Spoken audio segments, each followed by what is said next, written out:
Welcome to Loleventvods. Watch the full game of today's LTA 2025 matchup. He's going to ban out the Ivern. They do not want to play into the FlyQuest Ivern compositions that have been so good for them. So immediately targeting there. No way Skarner's going to follow through here either, though. So standard stuff, keeping these ones up. And we look to the bottom lane next. Kalista still available too. Are they worried about that? I mean, Sven is one of the most famous Kalista players. Masu also had a really good Kalista. Aurora banned out. Not too surprised about that one. That champ is very strong recently. Let's see. Do we get the Kalista ban? That's kind of the number one on my radar as well. Ashe banned away. Ashe is one of those champions that I feel like we usually see picked into Kalista because the slows help keep her under control. And they just adjusted that too. They did get some adjustments there to Kalista's hop to make that one a little bit more playable. But there it is the final ban. So Sven still not going to get his hands on that. Okay, C9, how are we going to start off with this one? Fearless bans right above the draft there. You can see everything from game number one, no longer available to pick. The desk already talked a little bit about those long-range poke options. We're also not going to have the crazy damage over time mage options for the FlyQuest comp one more time. We do, however, have an anime protagonist locked in for C9. The insta-lock here for Yone is going to mean then you start to think about what are their AP sources going to be. Rumble very good for top lane, Ziggs very good for bottom lane when you're trying to make these Yone comps. Plenty of AP junglers, except that Zyra's really the best of them and was played in last game, so can't go that route. Well, let's look at the let's go to the Bwipo list as well, because we've got Cassante and Jace auto banned because of Fearless, and Mbessa is open. Yeah, but you have to be careful about picking it early because Renekton is still available, and Renekton is one of the counters into it that Thanatos himself has already used really well. So have to be a little bit worried about that Renekton answer if there is an early slam on an Mbessa, so probably save till later. And we do get this possible Smolder mid, possible Smolder bottom pick here, though. Right. Generally, still more towards mid, especially already seeing the Yone. Well, we do have that Rumble popping up for the AP damage like we're talking about here on the side of C9. Also, Sejuani. Generally, Sejuani's always pretty happy if her two solo laners are melee champions. Makes it very easy to stack up the stun for the E, so they'll enjoy that one. Back over on the side of FlyQuest, they know both solo laners. They know the jungler. They've already got the Maokai for themselves, but how do they want to play this last pick before we get more bans coming in here? They will lock the Kai'Sa for Masu. Okay, and they already have the Maokai, which you think is going to be a Liandry's first building Maokai to have some magic damage there, so they feel pretty secure about their direction also.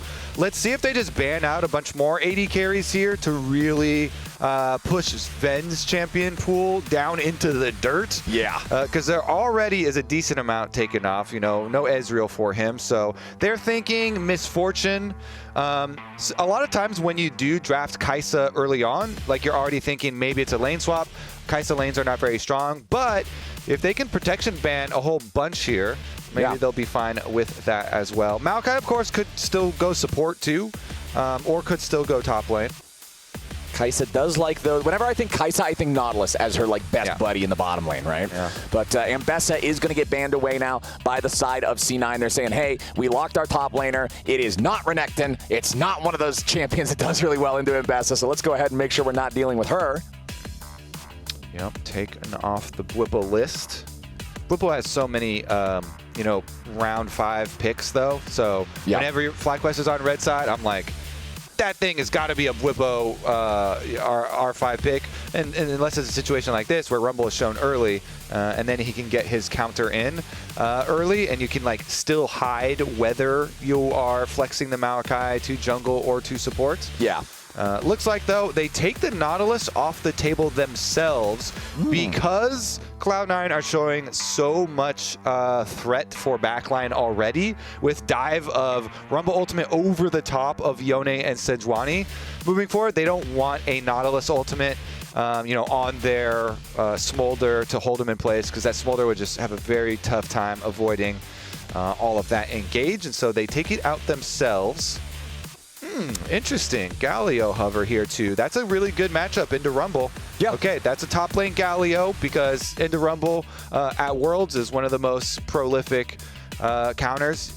EU played it even earlier than that a little bit too. So definitely a Whippo. I believe it was on his, at least he had mentioned it in his stream. I don't know if it was on his graphic. I think it was in the thread. Okay. I think it was because somebody asked him like, oh, well, what about somebody just slamming Rumble? And then he linked a screenshot of beating Rumble with Galio. Exactly. So top lane Galio here for him. And we get our follow-up. Oh, I do not like seeing Pyke flashes. It scares you just with the hover? It's scary. When you try and play Pyke into like Galio, Maokai defenses there, your 5-on-5 gets really scary. But instead, Vulcan goes with the setup from the Alistar here. Okay.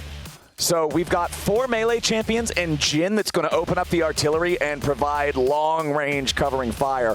What is the answer for FlyQuest in this support role? I am looking to see something that's probably a primary engage. Rakan looks like it would fit the bill. Something for Galio to jump in over top of as it goes in first. Something to fly in alongside the Maokai ulti as Inspired sets that one off. And it will be Rakan, the choice for Busio. All right, so FlyQuest have had a history of success with double 80 carry comps. To be fair, a lot of teams did last year. That was kind of the go-to strategy, but they certainly have themselves, and I really do like the amount of AoE that they're bringing with Galio and with Maokai here. You mentioned the speed of Rakan engages. Definitely have a lot of options for themselves, and with how controlled FlyQuest looked in game number 1, does make me feel pretty good about it, even though I'm not the biggest Smolder fan in general in the current state of the champion. We'll see about how quickly he stacks and about how safe he can stay. Exactly. We want to see him hitting those snot bubbles on the Yone during the laning phase, using the Q, farm up as many of the minions at once as you can once you have the 25 stacks to give you the initial AoE. But hey, the pressure's on for C9. Remember, this is not an elimination match. This is the upper bracket. Whoever wins here is going to Brazil. Loose. Yeah. You see the Just have some fun. Loosey-goosey. No worries. Yeah, whoever wins goes to Brazil for sure. And of course, I am actually really looking forward to the match at the end of the day with 100 Thieves for the seeding there. That is going to be a hype one. I saw Sniper in the lobby. He's still as energetic as he was at the beginning of the day. So 100 Thieves are watching this match closely. Gotta be ready, man. To see what advantages they can eke out before the seeding match. Okay, let's go ahead and take stock of everything. Looks like pretty standard stuff across the board. Cleanse on both of our AD carries. Meanwhile, Vulcan with the Ignite there on the Alistar. Double defensive option instead on the FlyQuest side with Busio running the heal. They redid all of the summoner spell icons this year. Heal's the only one that initially threw me off because it's like the hand now instead of the bleeding guy. Yeah. All the rest of them are pretty similar. Yeah. I kind of missed the old one. Yeah? You like the bleeding guy? Maybe, maybe I'm just living in the past, though. I need to focus on the present and the healing hand. Bleeding guy had nostalgia. I don't blame you for that. It's like Bleeding guy was one of your friends, and now he's not here anymore. Now we've got the healing hands of Busio here. We'll see how well he can keep them, keep the rest of the team safe, set up these plays for them. Like I say, last game there was a lot of pressure on Busio to be the main engage for FlyQuest, and again in this game, it's that same kind of pressure. Yes, Maokai can help cut off like where they might want to run to try to disengage. Yes, Galio can follow up well, but it's really up to Busio to start these fights. Yeah. It's always up to whoever is the quickest. And if you're ranking engages by speed, then Rakan versus Maokai is going to go to Rakan every time. I mean, Maokai's got the good old-fashioned W flashes. Definitely can make visits early on, too, so those ones will be pretty easy point and click. The timer is set to 20 minutes, for your Smolder comp. All right, we'll keep track of these stacks. All right. We'll keep track of them. Grass, Smolder in mid lane, stacking up the health, stacking up the Dragon stacks as well. And Inspired yoinks away the red, is spotted as well. So let's see about the response here from Mr. Blabber. Inspired just going red to red, going back to his own quadrant. He did steal away the enemy chickens there too. Gonna get sighted. Pretty easy stuff for him. No lane swap this time around. 2v2 starts up here in the bottom lane as Masu has to walk away. Vulcan with a nice headbutt pull combo to start things off in the favor of C9. All right, Blabber, where are you gonna go? Sejuani that knows he's been counter-jungled already. Well, he is, okay, he's finally slowly cleaned up the Gromp. Where's he gonna go? Sometimes you do a forced gank. Here we go. Okay. Looks like he's going after quad. And it looks like he's no longer doing that. All right. Well, he is gonna be on the bottom side of the map now. Yeah. So pushing bottom lane. See if he can do something here. Bottom lane pushing in. And Inspired, good job here, though. I think this is the better choice. Go for Gromp instead of doing your blue. He has Smite. Well, his bottom lane actually getting chunked out right now. Yeah, his bottom lane losing that 2v2. Masu and Busio stuck underneath their turret. Inspired has Smite. He could...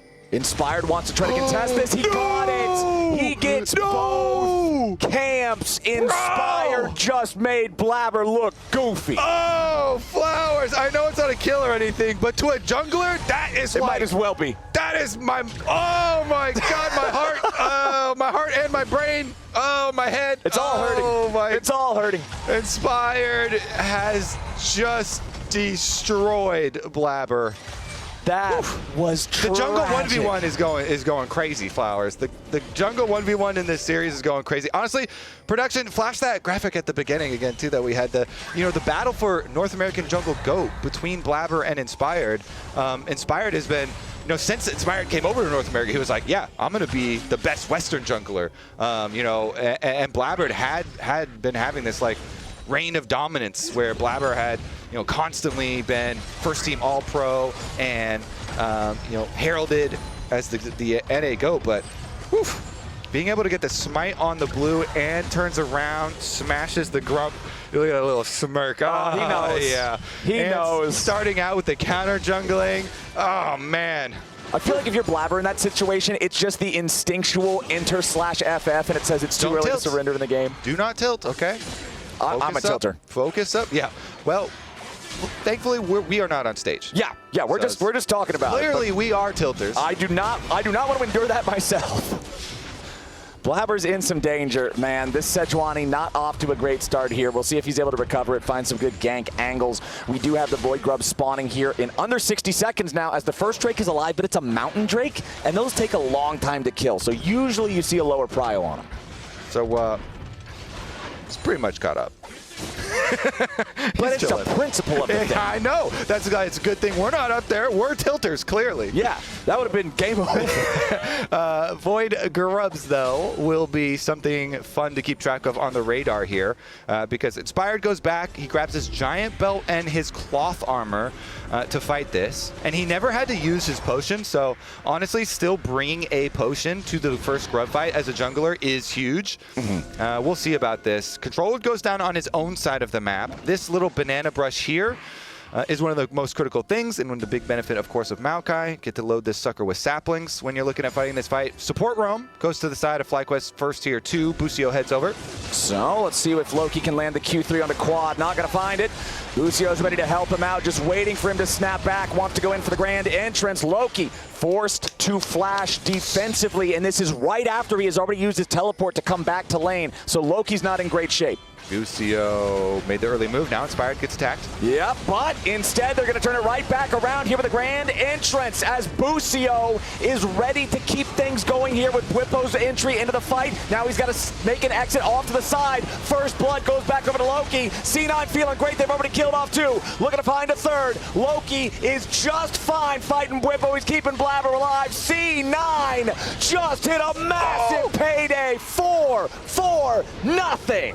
It's the Quadra, and they end it killing Quad himself. Cloud9 sweep the team fight. That is crazy big for them. Look at the turnaround. They get the feat of strength immediately. Let's take a look at this. So Blabber goes in on Inspired, and then FlyQuest want to turn around with the Galio ultimate. It only knocks him up, though, and Blabber's able to flash out. Critically, both him and Loki get out of range of Bwipo's taunt. And then, since Vulcan has arrived late, he uses full combo to get the re-engage set up for Loki to get the first kill, get the second kill. It's the double on the Yone so early, and then Blabber hits the honey fruit and is able to survive as they take down Bwipo. What's the comms like? Silent. That's okay. You gotta be stone cold. They got my ear. Yeah, they got my ear. They're like, comms. All right. Comms are good. Yeah, they're chilling. They got 3 kills on Yone at 7 minutes. They're happy. Yep, focus. We don't even need words to know. Focus, focus, focus, baby. 4 kills, 3 grubs for Cloud9, and a massive, massive, massive Yone on the table here. Loki is really set up in this game. Huge. They got the feat of warfare immediately from that scrap too because they went straight from 0 kills to 4. Cloud9 having exactly the start they need heading into this second game. It's so crazy too because watching all the setup, I was like, wow, FlyQuest are determining so much of this. What you want to do early is get all these cooldowns out first. So Busio makes the first roam. They are able to get Loki's flash, Loki's ultimate down before they actually even had to fully commit to that team fight. But even with Busio making that early roam and even with getting these cooldown victories, once Vulcan did arrive, they got the bigger turnaround. They got all of the kills, really. And now both supports once again matching up here in mid. So really, really big stuff for Cloud9. It's not about being first always, Flowers, okay? Right. Sometimes you just Portis gotta... in the hair, the Rakan and the Alistar. It's applicable. The Rakan is way faster, but the Alistar has a better shell. A way better shell. Yeah. He's very powerful. More tanky. Very green. Certainly is more tanky. It's a lot really blue in this game with the Hex Tech. Oh, true. Yeah, that's the fancy Alistar. But it is a Drake for C9 as well. So, one more neutral objective, and they have the feats already secured. Nice and early. Things are going great for them. They're up over 2,000 gold, not even 10 minutes into the game. FlyQuest bot lane stuck underneath the turret, even from early on. Level 2 in this game, it was control over the bot lane for C9. Blabber got that blue. Yeah, revenge. He went back to the scene of crime, and he got that blue. Counter jungles out one, takes it away. Inspired, though, of course, got the other side, so. But it doesn't matter. It's about that one. Yeah. That he saw. It's the red side blue buff where the fight is at. That he saw smited in front of him previously. Every other blue buff doesn't matter. Whippo. Conquer your demons. Yes. Put them right back down in the dirt with that blue buff. Yeah. Whippo on this Galio. He's got some demons to conquer now, too. It looked so good in that river fight when he first makes his heroic entrance, but then you already talked about it. It seemed like FlyQuest had done everything right, but Cloud9 ready to punch back, earning themselves this lead so far. 45 seconds to the next set of grubs. Their turnaround when Vulcan arrived, and Vulcan gets the huge combo on 3 of them to set up Loki for the follow-through, was just, it was so massive because everything had been used previously.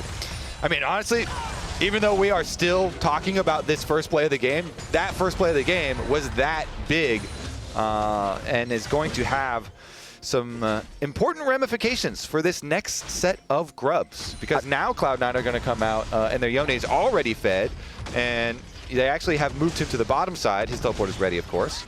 But it looks like FlyQuest are trying to make some sort of bot side focus call, give up the second pack of grubs instead.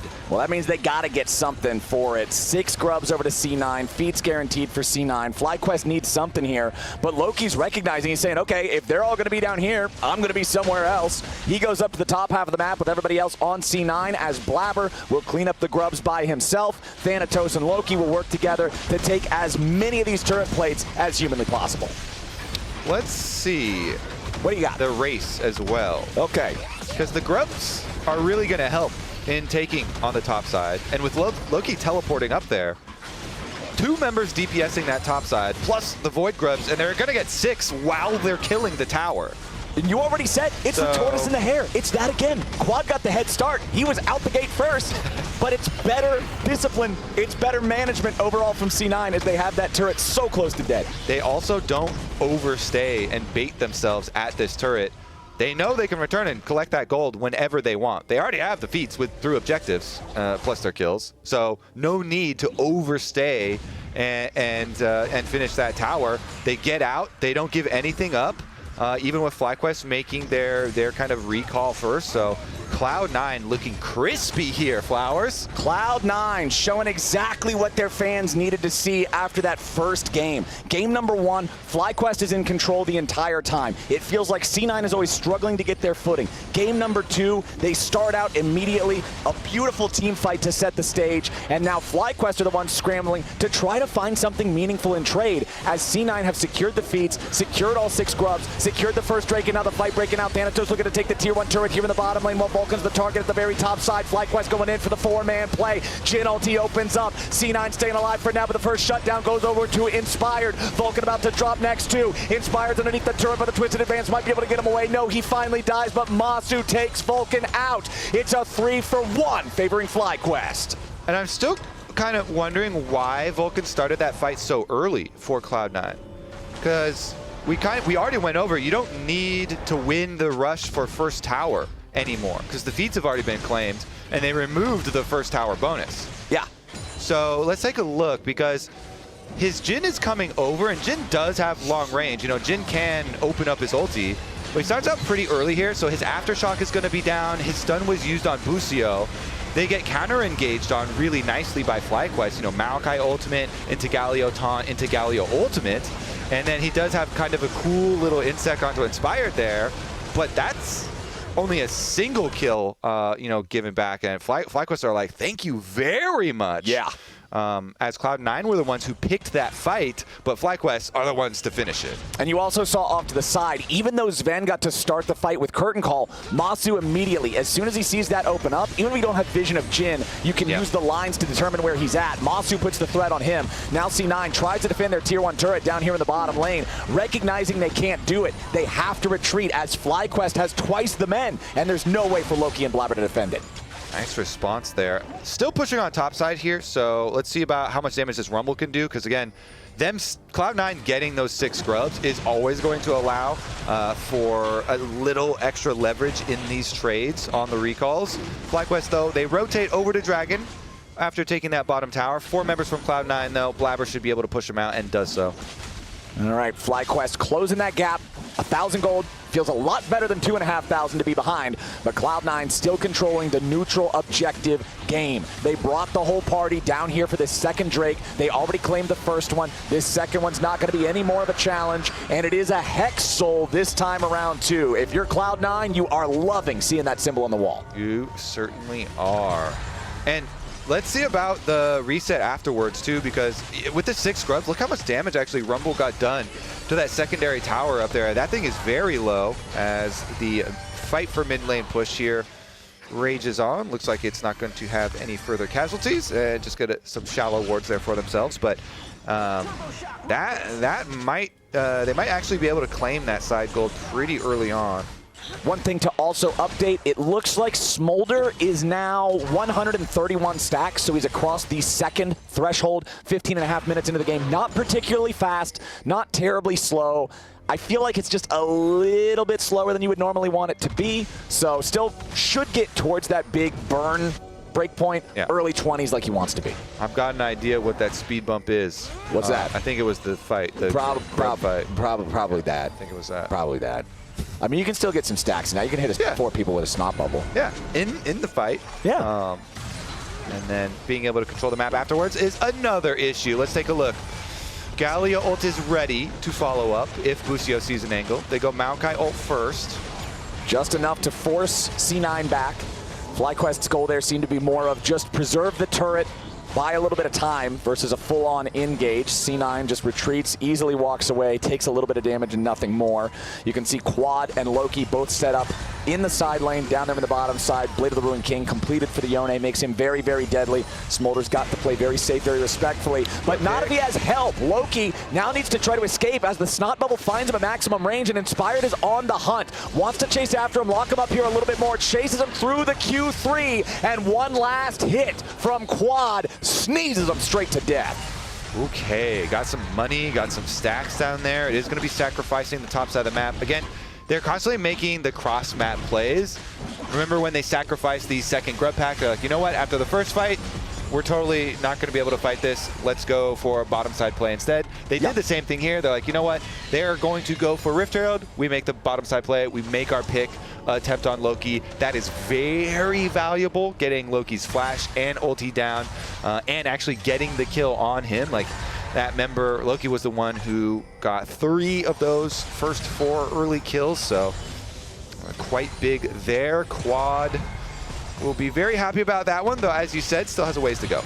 And I remember, you know, years ago, Azael was always someone who called this out a lot. When teams would not have a chance at actually contesting something, but they'd all walk up there to pretend like they did, and he would always get so frustrated with teams behaving that way. FlyQuest is doing the exact opposite, and I'm glad that you pointed it out, because it's like, okay, yeah, of course you don't often want to trade a single kill for a Rift Herald, but if the only other option is to sit there and watch while they take Rift Herald, well, okay, give me the kill. And if they're looking mid, Inspired and some danger. They are chopping that tree down. Mom is not going to say anything about it.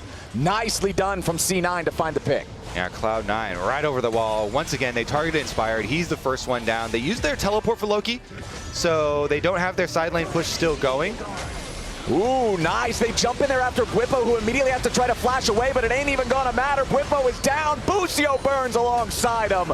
Beautiful moves coming out from C9 yet again. Second curtain call shot, third also dodged. All 3 there from Masu, but it does not matter. C9 already got the fight. They already got the follow-up fight. Then they got the turret right after. It's a 3-course meal, and C9 leaves without even paying the bill. Yeah, that was kind of sweet. They just danced on Bwipo right there and baited the Justice punch in. He tried to flash out afterwards, but it is too late. Here's another look at it. He was looking for the taunt, and Loki had a really good step back and then went forward there. Actually, just so sweet jukes from him. And then he's also able to get the knock up on him. Like, that was just clean. That was just clean. Danced on him and was able to clean up the objective afterwards too. Yeah, scratching his head after that one. Yeah, he's going to want that back. Hey, I feel like Cloud9 heard Bwipo's trash talk, and they got an answer here in game number 2 for him. Nice stuff. Nice stuff there. Let's see.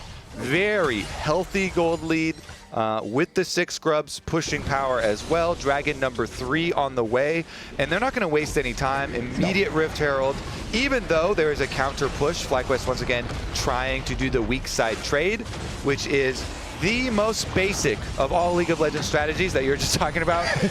Don't go stare at the other team take an objective. That is 101, the first class that you enter, and they are going to hard push that one forward. So they force a trade, and with the Rift Herald, they get the tower, plus they will get the Dragon Flowers. So that is your Dragon Soul point for them. Oh, interesting. Now, there is plenty of vision here, and Vulcan's on the way to put a ward directly inside that Otacon pit. Make sure nobody sneaks anything while they're taking the Drake. Okay, that's the only thing they had to avoid right there. Any sort of sneak play from FlyQuest. Can't actually take Otacon that quickly. No. And it does shred your armor and MR, so gets you into a little dicey spot. All you need is your support to make sure you have some information. Hey man, you want to talk about dicey spots? FlyQuest is not having anything even remotely resembling a fun time right now. 3,000 gold lead for C9, all 6 grubs, 4 turrets to 2. They've got this 20-minute soul point with a Hex soul. This is just a nightmare for FlyQuest. They're in a very similar situation to what C9 had in the last game in terms of trying to find some way to make magic out of a molehill and make some sort of a way back into the game. And it's not working, man. And they don't even have the huge range of the Ezreal and the Jace to try to play the poke war off of. I feel like it's all eggs in the quad stack basket right now. He's at 198, 225 is the sweet spot. Maybe then you can play around him and try to win, but man, it's a steep hill up. Yep. Magic Mountain is a very steep mountain. Yeah. Try and do it. Well, actually, they're going to burn down Otacon here. I mean, you also have to face check. They're going through control ward here, through the Tri-Brush. This thing's actually... It's falling fast. C9, they've already got the Otacon down to below 4,000 HP. FlyQuest showing up, looking to stop him. A nice equalizer comes down on top of the Tri-Brush, but Mom's ready to roar into the fight. Nobody dead on either side just yet, but Busio is taken down almost to death's door, but he barely stays alive. Masu getting away, but finally killed off by Sven. C9 claims Voracious Otacon. They kill off 3 from the side of FlyQuest, and they're not done yet. They go back in with a fate sealed. That's number 4. Busio Bucio running away, but I don't think it matters. C9 just got another huge win. Voracious Blabber still on the map too. Such a better game from Blabber here in this second one. It's an ace for C9. And people may be wondering, like, are you getting like a little bit of like whiplash from game 1 to game 2 with, you know, how one-sided they've been? Yeah, a little. But that is kind of due to the direction the meta has gone with all these objectives. It does seem a bit more snowballing, and Cloud9 showing that they too, off of the early huge grub fight that they got, are going to be able to snowball off these objectives. Here's another look at it. FlyQuest did what you do need to attempt when the enemy team is forcing Otacon like this. Try and make use of the extra positioning trapped inside there and the extra shred, but man, they don't even kill Vulcan because, again, the honey fruit popped and he's able to pick him up there, and they don't even take down the Alistar in their attempt. But yeah, that like you can't just let them have Otacon there. No. Unfortunately, you end up in the scenario where it is even way worse now because you all died and gave it up, and it's just kind of scuffed now. I mean, it's actually fried. It's turbo scuffed now. It is, yeah. I'd say put pedal to the metal, but the floor has rusted through on the car, and it is flying down the highway, no brakes attached. Okay. FlyQuest trying to get in there, find some sort of a pick here on Thanatos. He drops the equalizer, goes into the stasis, counterattack back onto Inspired, and he gets cooked. Thanatos still alive as the C9 cavalry arrives, and everybody on FlyQuest dies. Double kill over to Sven. Needs another shot, but he's not going to kill off Bwipo here just yet. Wants to see if the fourth one can hit Bucio, but it don't even matter. C9 don't lose a man. They take out the enemy jungler and AD carry. They force their way through the tier 3 turret in the mid lane, and they're looking to do the same thing bottom. Otacon withdraw finally going to be forced out here from a couple of Cloud9 players, but it's too little. It's too late. It's too damn tough for FlyQuest to hold on here. This bottom lane tier 3 turret evaporates. Mid lane inhibitor is gone. C9 finally trying to retreat. They're going to spend a teleport on FlyQuest's side just to pop the victorious, voracious, whatever it's called, Otacon. They waited out. Nicely done there to allow the buff to expire and get a real kill on Sven instead. Yeah, really nice, honestly. Bwipo did invest his teleport, as you said, to do that, but FlyQuest fighting back there. Those stacks, quad here, kind of pumping inside the base as Cloud9 reach for a little bit more. They're going for 2 lanes at once there, Flowers, mid as well as the bottom side. They did end up getting that bottom side turret and finishing mid inhibitor in the aftermath. But the Otacon GA means that they instantly respawn, so they're right back up, right back out to the map in time for this dragon. The Dragon Soul arrival here. Only thing we're looking at is Loki's in base right now. He has teleports, and he's looking to make a teleport play. There are some deep, deep wards on the map. If you look right now. Sven also just respawned, so since he does not have teleport, he needs to join up with the rest of the team the normal way.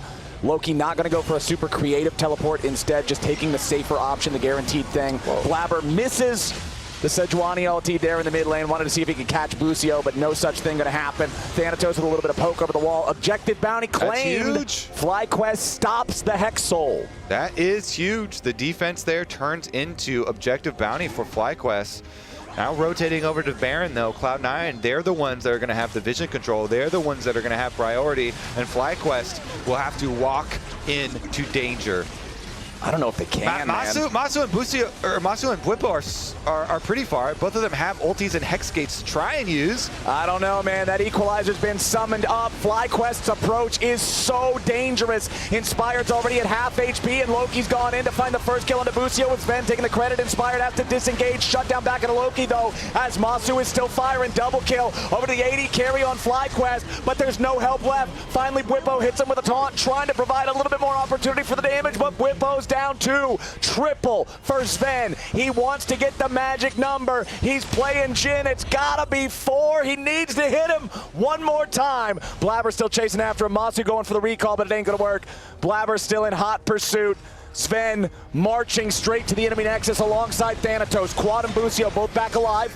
Luckily, they've still got their mid laner, so FlyQuest does have a chance to hold on a little bit more as Blabber finally gets the kill on Masu. It takes so long. He's going to be dead for such an extended period of time. Sven easily sidestepping the grand entrance. The second Nexus turret is down. Quad has to retreat. Sven trying to put enough damage into the Nexus to end the game, but they don't quite have the DPS just yet. Blabber now ready to rejoin the rest of the team. They're trying to get Loki back out onto the map, going through some Hex gates. Sven and Thanatos full sending after the Nexus. Cloud9 takes it to game 3. Hey, Cloud9 strike back in game number 2, even it up.